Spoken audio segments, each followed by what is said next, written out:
आप बुलाए कि नहीं, तो घर उन्हीं का है, लिख दिया हूं श्री कृष्ण भवन।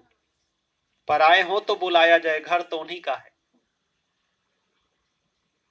तो ऐसा भाव हो, घर में, घर के बाहर अपने इष्ट देव का भवन लिख दो तो घर ही मंदिर हो जाए। तो देखो बिन बुलाए भगवान आ गए, और जैसे ही आ गए हड़बड़ी काकी, काकी ऐसे ही बोले चाची, चाची। विदुरानी सुनते ही कहा है कृष्ण जी आ गए, और नहा रही थी मैया विदुरानी, गीले वस्त्र में ही आ गए। अब भाव है, एकदम भाव के कारण इससे। और क्या हुआ कि उनको पता था कि भगवान को बहुत भूख लगती है और बड़े प्यारे हैं, भूख लगती है।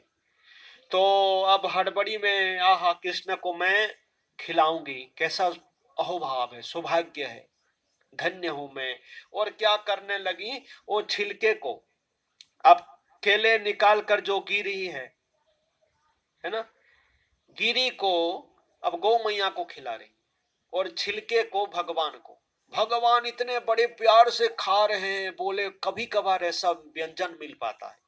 अब 56 भोग छोड़कर आए, है कि नहीं, 56 भोग भगवान छोड़कर आए और विदुर के घर छिलके खा रहे, बताओ।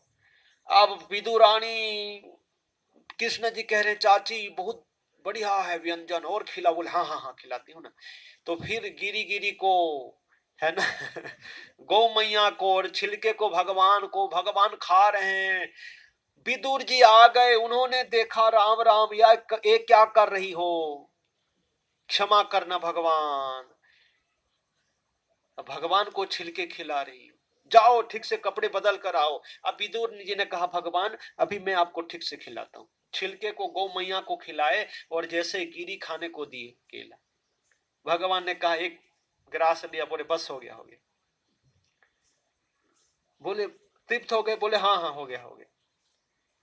क्यों, बोले देखो गौ मैया को, खास को है ना, गिरी को, और उन्हीं का देखो दूध पिए हैं, माखन खाए हैं, तो उन्हीं का देखो गौ मैया का प्रसाद हो गया, छिलका भी उनके लिए बहुत प्रिय, और भाप से विदुरानी खिला रही थी। अब विदुर जी ने डांट दिए, भाप चल रहा था, भाप से खिला रही थी वो, डांट दिए और भेज दिए। तो फिर अब बोले अब मैं ठीक खिलाता हूँ, बोले भाव होना जरूरी है, उससे सब कुछ ठीक होता है कि नहीं।